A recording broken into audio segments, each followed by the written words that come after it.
Alright, what's up guys? Welcome back to the channel, welcome back to another video, and welcome to what is basically part 2 of the cooking videos. Now in this video I'm going to switch it up a little bit. I'm not going to actually teach you guys how to cook anything. I had a suggestion from a friend to talk about knives, which, if you're going to move forward in cooking, being able to understand the tools you're working with is going to help you a lot more along the way into actually doing the things I'll teach you later. Like in my last video, I showed you guys how to cut the vegetables, but I never really explained the proper way to hold the knives, different knives that you can use. So in this video, that's what I'm going to do. Now, he had also suggested that maybe I talk about some budget knives. And in my honest opinion, budget knife is basically what you're willing to spend on something. There's a difference between, say, a $20 knife and a $200 knife that noticeable, and fundamentally, no. As long as they're both sharp, they're going to do the exact same job. Now, of course, there are different things. The $200 knife is obviously going to be a little bit better build quality than, say, the $20 knife. But again, in terms of actually budget knives, I would say whatever you're comfortable in spending is basically what you should do. And also, before you buy, do your research. There's many kinds of knives out there. I'm going to talk about the knives that I specifically own, but those have worked great for me for many years, but one of you might come pick them up and absolutely hate the experience. So with that being said, I'm going to show you my kit that I have here, kind of talk to you a little bit more in depth about them, and we'll go on from there. Alright guys, so here, like I said, is my knife roll. You can see by the logo here, it is a Henkel set. If you want to talk about budget knives, this set isn't the cheapest around, but it was, I bought them all kind of in a range of time, not all at once. So while they were expensive, I didn't drop a lot of money all at once on them. And, the most expensive knife in here, I think, is one of my chef knives, which we'll get to in a second, which was around $200. But something like, the bread knife, my paring knife, which I have in here, they were a little bit on the cheaper side, if you will. But once again, like I said, in terms of knives on a budget, basically you should always make your budget whatever you feel comfortable or that you are able to spend. If you can't spend $200 on a knife, don't go out and spend $200 on a knife. Go spend $50 on a knife, and like I said, as long as it's sharp and it feels good in your hands, then that's going to be the best knife for you. So with that being said, this is a knife roll, so you can see a knife poking out here. I've already gone and kind of taken them all out, so it's easy for you guys to see. But knife roll, pretty simple. It literally rolls open like so. There's a flap here that usually comes down and protects them, and since I took all my knives out, they're kind of all messed up. But you can see here, there's a little mesh piece on the bottom here that your knives all slide into. They don't slide around when they're in place, and then you're good to go. You can carry it around, no issues. So to just take you through what I have in my knife kit here, like I said, this is pretty standard. These knives that you see in front of me is pretty much everything that I use at all times in my daily work, whether I'm at home, mostly when I'm actually at work in the kitchen. But in terms of knife that you need, this pretty much for me covers everything that I'm gonna need. So just to go down the line here, first off, we have peeler, pretty standard. We saw that in my last video. We use this for peeling vegetables, fruits, whatever you need. Peeler is pretty standard. Next to the peeler, we have our paring knife. Again, you use this for small cutting. You can use this for peeling vegetables as well.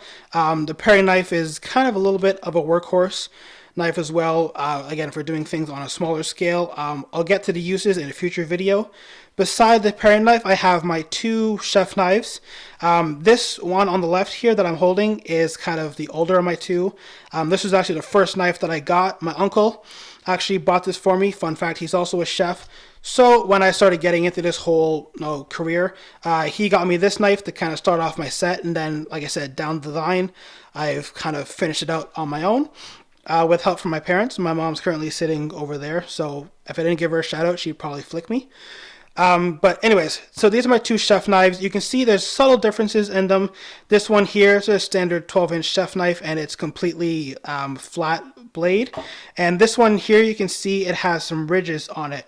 Now, what are the advantages of the ridges versus no ridges? Honestly, not that much. Again, both knives are completely sharpened fully. The one with the ridges, I do find though, when you're cutting, things tend to stick to the blade a little bit less. It just gives a bit more kind of airflow and a little pocket. So when you're actually cutting through something, say you're cutting through even the carrots we were doing in the last video, they're gonna bunch up and stick less on this knife because of the little ridges than they are on the flat one. But apart from that, they both have slightly different feels, and really it's just a matter of which one do I decide to pull out when I start working. So beside the chef knives, we have your serrated knife, aka most of you might know this better as a bread knife. You can also use it for cutting things like cakes or anything that might be slightly more aggressive. But yeah, generally you use this to cut bread. It just cuts through a lot smoother than the flat one, and it doesn't crush things as much. Alright, and then beside the serrated knife, this is just a steel that's used for sharpening knives. We're going to get rid of that for now. We'll get into that in the next video. But beside the serrated knife, I have two different styles of boning knife. Now you'll notice, here, let me take them off the roll for a second. You'll notice that one is slightly shorter than the other. So the one on the left here, you'll see it's a little bit shorter, it's a little bit easier to work with, and it has a slightly, not sure what you guys can see over the camera, but the blade is a little bit thicker on this one than it is on this guy. And basically what it's used for is the shorter knife here. It's a bit thicker, a bit sturdier. This is what you're going to be using for deboning chickens or bigger cuts of meat, pork, beef, etc. And the one on the right here is a little bit thinner, a little bit more flexible, and this is what you're going to use more for filleting of fish.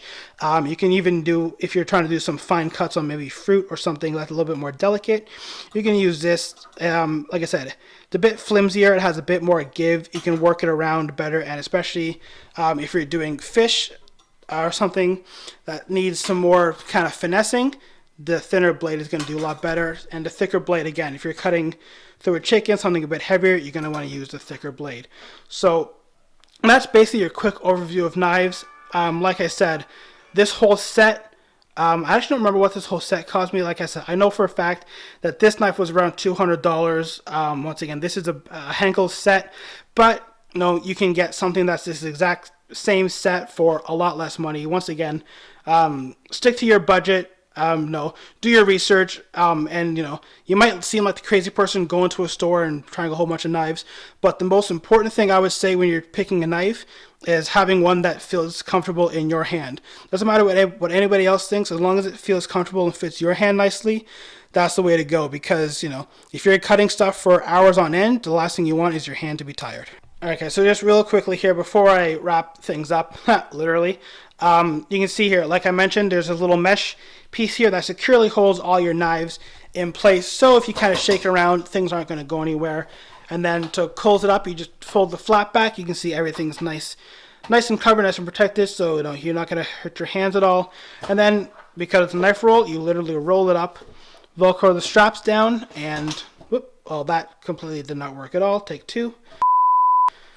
You roll it up, you Velcro the straps together, and there you go. It sits there, everything's sturdy, nothing's going to fall out, and you're pretty much good to go. Alright guys, so that was just kind of a basic intro into knives. Like I said, I just wanted to kind of get out there what I have in my collection, what I think are kind of some of the basic knives that everyone should have in their collection, whether you're just starting out or, you've been doing this for a while like I have. I'm going to make another video next, kind of going one-on-one on each one, kind of showing you what they're for, how to properly use them, and I guess I'll kind of also break down what I think are maybe the most important knives for you to have, especially if you're just starting out. And again, if you want to have something within your budget. I should mention that my knives, while they're not the most expensive knives out there, they're also not the cheapest. As I mentioned, that first chef knife, while I didn't buy it myself, my uncle bought it for me. That was around $200. The other kind of those knives are in the $100, $200 range. The paring knife is a little bit cheaper. As again, my set is a Henkel set.